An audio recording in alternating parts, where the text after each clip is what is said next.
history of this sport and of our nation.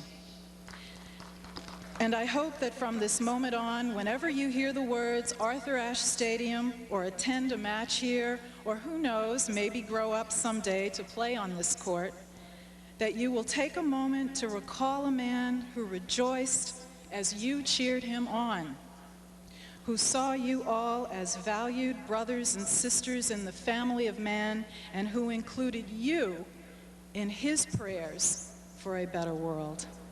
Thank you again for this honor, and God bless you all.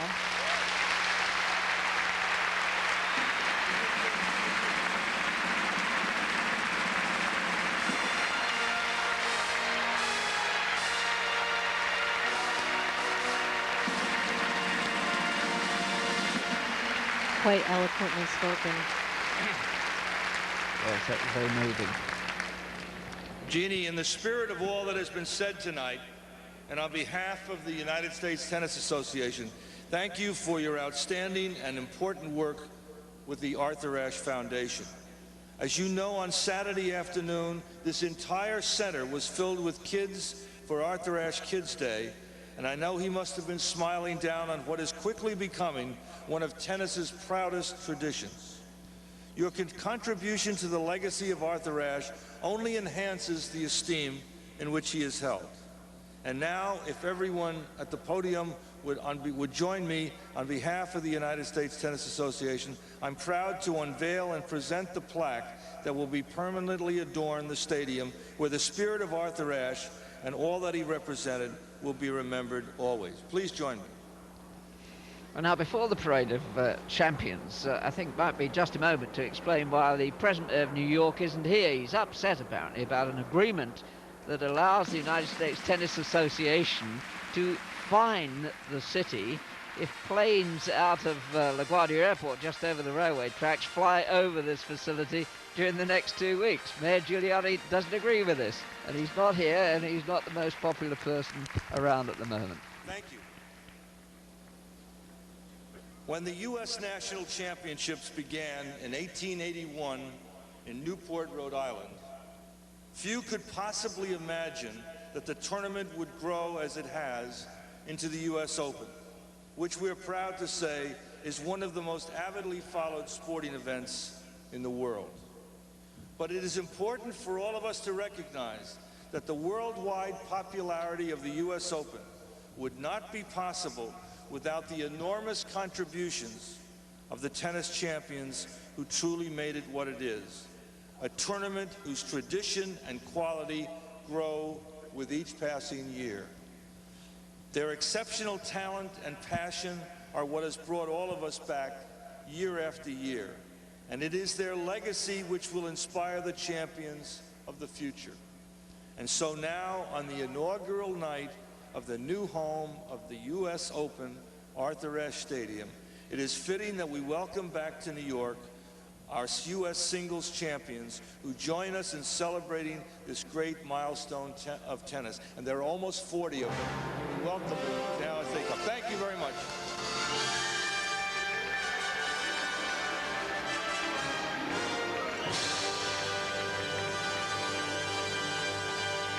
Ladies and gentlemen, your U.S. singles champions. 1937 and 38, Don Budge.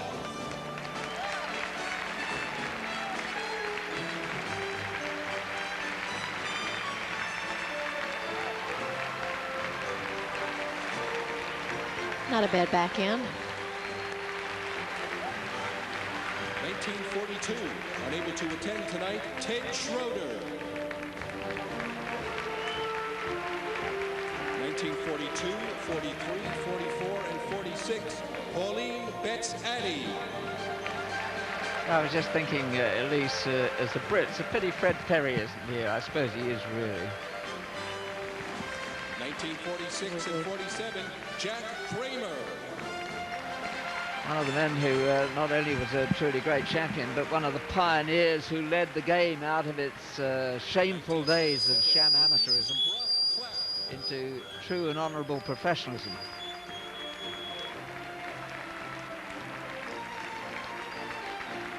1948, 49, and 1950, Unable to attend tonight, Margaret Osborne DuPont. 1950, Arthur Larson.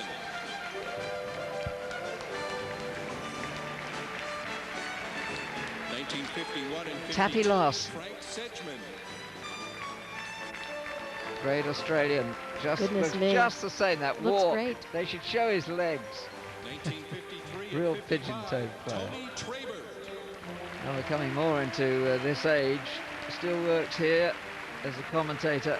Tony Trabert, respected around the world. 1954, Vic Seixas.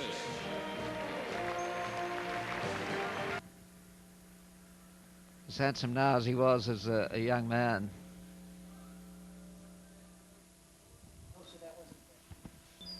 Ken Rosewall, in case you're having trouble with the sound, as we are.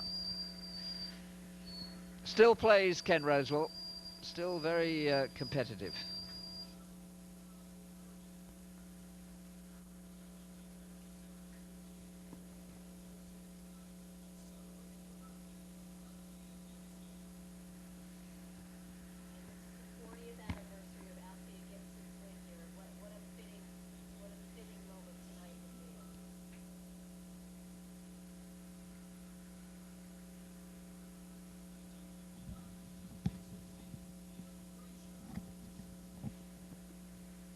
Neil Fraser, great former champion, former captain, Australian Davis Cup captain, now serving on the Davis Cup committee for the International Tennis Federation.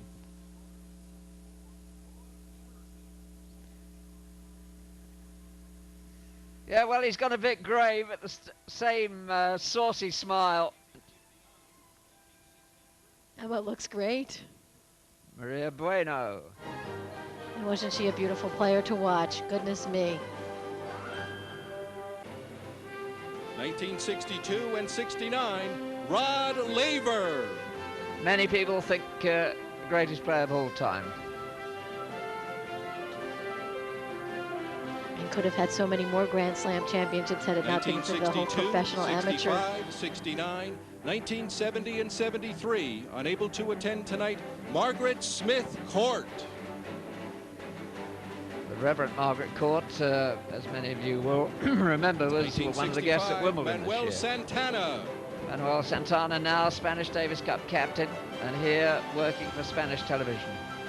1966, Fred Stolle. Another of the television commentary brigade. Proudly wearing his Channel 9 blazer. 1973, John Newcomb. Captain of the Australian Davis Cup team, who will play the United States in 3 weeks' time in the semi-finals of this year's Davis Cup in Washington. And he had many hearts of flutter in his day. 1971, 72, and 74, Billie Jean King. Well, who was the greatest woman tennis player ever? I don't know. You can argue about that all day. Certainly she was one. 1968, But Virginia she's without a doubt the Wade. reason women's athletics is where it is today. Well, back home in the UK, you'll know who this lady is. 1971, Stan Smith. Honourable man, still working hard for American tennis, trying to help produce young players. Ili Nastasi. Now president of the Romanian Tennis Federation. He was almost the mayor. I know, he nearly became mayor of Bucharest. Goodness me. Can you believe it? 1975, Manuel Orantes. Here was a player of enormous skill and charm, subtlety. 1977, And he did it on the hard true. Guillermo Vilas. As did Vilas. Still sings and writes poetry.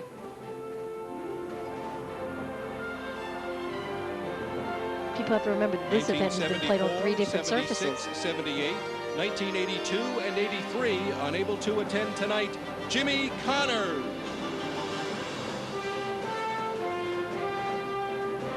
1975, 76, 77, 78, 1980 and 82, Chris Evert. The last American-born woman player to win a Grand Slam championship. This one. And what an applause. And I must say, I did have the opportunity to play Chris in her last U.S. Open, which was her last event, and that was quite a moment. 1979 and 1981, Tracy Austin. Another television commentator here.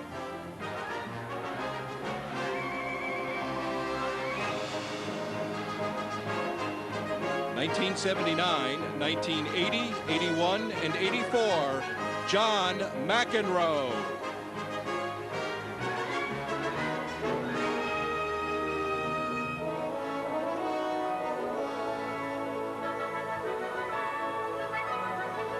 Wonder how he would have done against some of 1985, Hannah Mandlikova.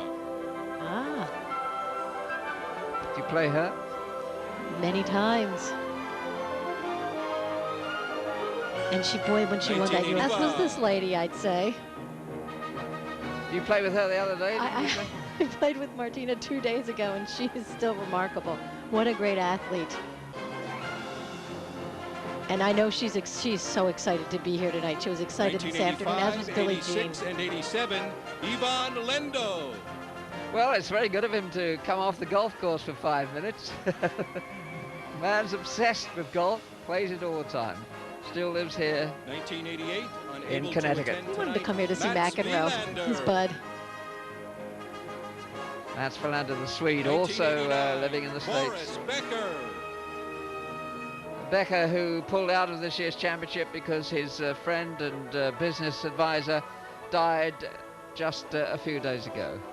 And Becker returned to Germany to attend his funeral. 1990, Gabriela Sabatini.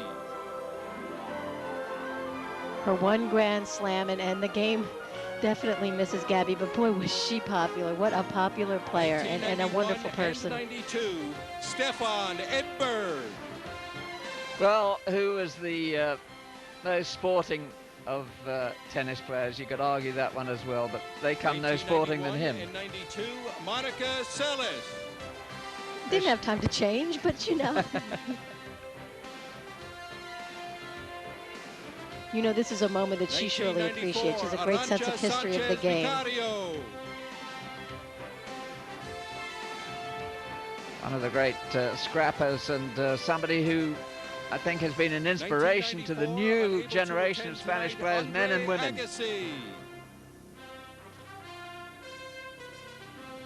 1990, 93, 95, and 96. And in the locker room, preparing for his upcoming match, Pete Sampras.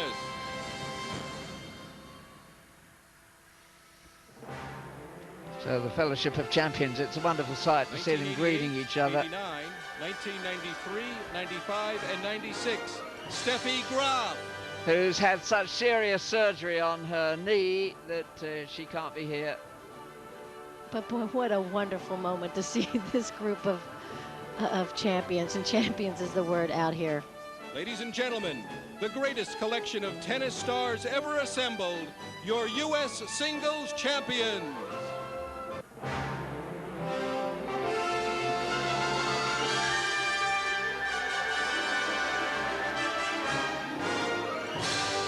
Monica, very smart. I'd want to capture this too. What a great moment.